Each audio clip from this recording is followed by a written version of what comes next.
Ukraine America और NATO देशों के हथियारों की एक ऐसी कब्रगाह बन गया है जिसकी प्यास बुझने का नाम नहीं ले रही है।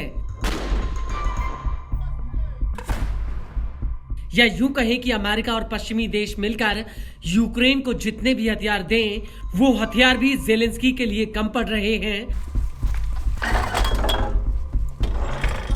2.18 वो इसलिए क्योंकि रूसी सेना ने अमेरिका और पश्चिम के अधिकतर हथियारों का तोड़ निकाल लिया है और यही वजह है कि यूक्रेन में चाहे टैंक हो या फिर एयर डिफेंस सिस्टम या फिर लड़ाकू जेट्स, ये ज्यादा वक्त तक रूसी हथियारों के आगे टिक नहीं पा रहे हैं, जिसकी वजह से यूक्रेन को लगातार हथियारों की जरूरत पड़ रही है।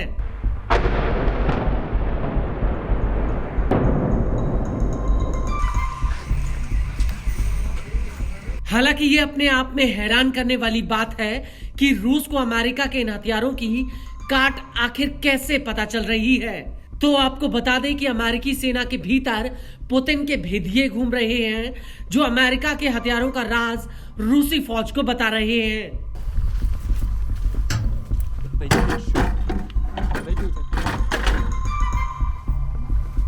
Насыпай!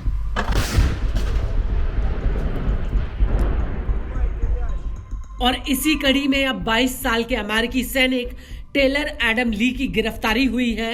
एडम ली पर आरोप है कि उसने रूसी सरकार को अमेरिकी लड़ाकू टैंकों की संवेदनशील जानकारी दी है।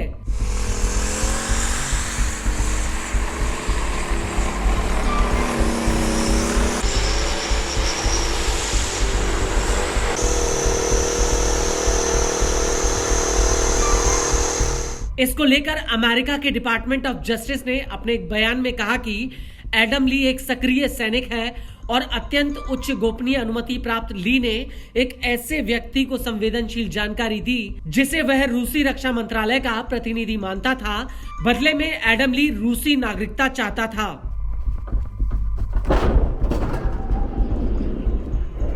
वहीं अमेरिकी फेडरल एजेंसी का कहना है कि ली को 6 अगस्त 2025 को EI पासो से गिरफ्तार किया गया।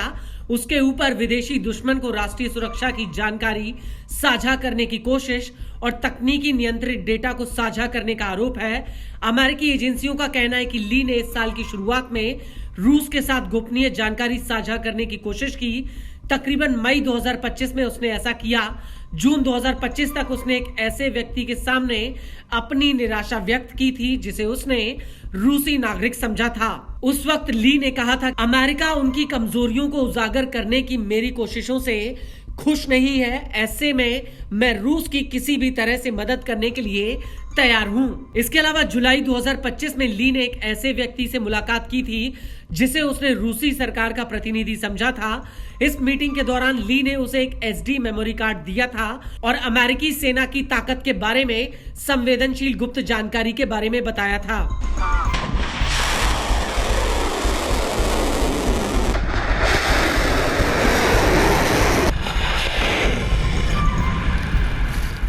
अमेरिकी एजेंसी के मुताबिक इस मेमोरी कार्ड में अमेरिकी M1A2 एब्राम टैंक की तकनीकी जानकारी भी थी जो अमेरिकी सेना का एक मुख्य युद्धक टैंक है। इसके अलावा ली ने अन्य सैन्य वाहन का डेटा और व्यापक कॉम्बैट ऑपरेशन की जानकारी भी इस मेमोरी कार्ड के जरिए उस कथित रूसी एजेंट को दी थी। और उसी महीने के अंत में ली ने रूसी एजेंट से एक टैंक में इस्तेमाल होने वाले एक खास पुर्जे के बारे में बात की थी।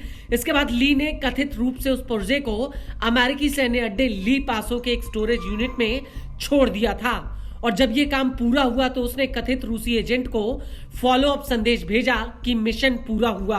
और यही वजह है कि अमेरिकी एजेंसियों ने ली के ऊपर अमेरिका को धोखा देने का आरोप लगाया है और उसकी गिरफ्तारी को एक सख्त संदेश के रूप में पेश किया है कि जो कोई भी सेना की खुफिया जानकारी को लीक करने के मूड में है तो ध्यान दे।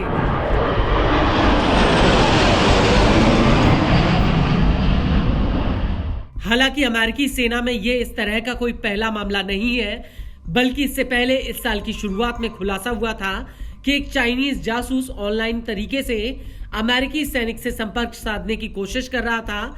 यह चाइनीज एजेंट अमेरिकी सैनिक से अमेरिका की संवेदनशील जानकारी, सैन्य अभ्यासों और रेडार टेक्नोलॉजी की मांग कर रहा था। और बदले में चाइनीज एजेंट ने अमेरिकी सैनिक को हजारों डॉलर की पेशकश की थी।